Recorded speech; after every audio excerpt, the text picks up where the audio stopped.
thank you. As Jennifer just reported, the CIA requested military backup 3 times for the besieged U.S. consulate in Libya, and 3 times it was denied. U.S. Navy SEAL Tyrone Woods was one of the 4 Americans killed in the terror attack. He ignored the orders to stand down. He went to the consulate to try to save those in peril. He fought to the bitter end, all the way back at the CIA annex, trying to keep the attackers at bay. His body was found slumped over his machine gun. They believe he fired to the last moment. His father, Charlie, is not interested in political arguments, but he does want to know who in the administration made the call not to dispatch military assets that might have saved his son's life, instead leaving Tyrone Woods and the other Americans to fend for themselves. Charlie Woods joins us live now by phone. Charlie, your reaction to the breaking news. Well, thank you. I appreciate your introduction, and I do want to reiterate this and really emphasize again, this is not about politics. This is about, if it were about politics, it would dishonor my son's death. This has to do with honor, integrity, and justice. As you learn more about his final moments, how he requested backup twice, 3 times, and was denied 3 times, and how he ignored the orders to stand down, how he rushed to the scene to try to save the ambassador, and ultimately paid with his own life for his heroism. Your thoughts on that?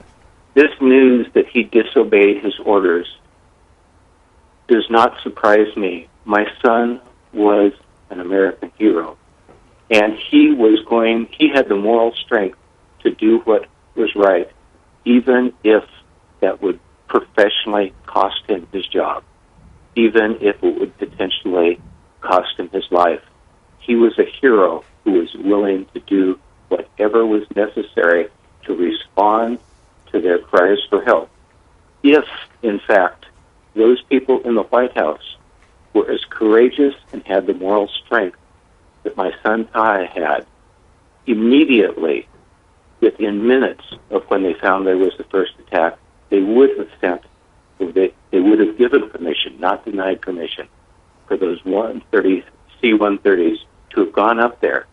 And this is I don't know much about weapons, but it's coming out right now, that they actually had laser targets focused on the mortars that were being sent to kill my son, and they refused to pull the trigger. They refused to send those C-30s. To me, I'm an attorney. This may not meet the legal test of murder, but to me, that is not only cowardice, but those people who made the decision and who knew about the decision and lied about it are murderers of my son. That's a very strong statement for me to make, but for their benefit, they need to clear their conscience, they need to stand up, and they need to change the direction of their lives. And I want to say right now, you know who you are. I totally forgive you, but I hope years from now you change the direction of your life for your benefit. Charlie, do you feel like you are getting straight answers from the administration on this? This is all a pack of lies. And that's one thing, as a father whose son was killed, I do not appreciate lies. I do not appreciate cowardice, and I do not appreciate lies. And I'm a loving person. I love my son, and I want to honor him. And I hope I'm not speaking too strongly, but I am very glad the facts are coming out right now. The reason I'm even speaking up, our family had made the decision not to say anything. But after the facts came out, that in real time, the White House, from minutes after the first bullet was fired, they watched my son. They denied his pleas for help. My son violated his orders in order to protect the lives of at least 30 people. He risked his life to be a hero. I wish that the leadership in the White House had that same level of moral courage and heroism that my son displayed with his life. As we look at the beautiful pictures you gave us of Ty when he was younger, when he was in high school, the picture of the two of you together, we remember his legacy. He is an American hero. Charlie, I'll give you the last word.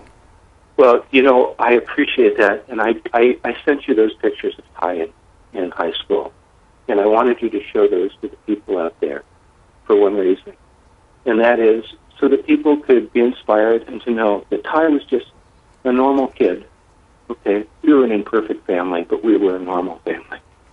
And I would hope that his legacy would live on, and that we would raise up a generation of American heroes, that they would be inspired by his pictures and by his life, and that we would raise up a generation of American heroes that are strong morally and strong in every other aspect of their life. We do not need another generation of liars who lack the moral strength that my son, who is an American hero, had. Thank you. Charlie Woods, all the best to you and your family.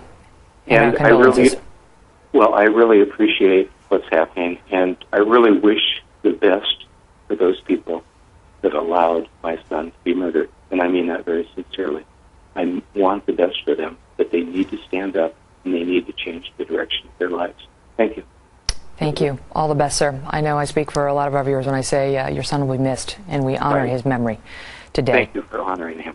Tyrone Woods. He was an American hero. Thank you.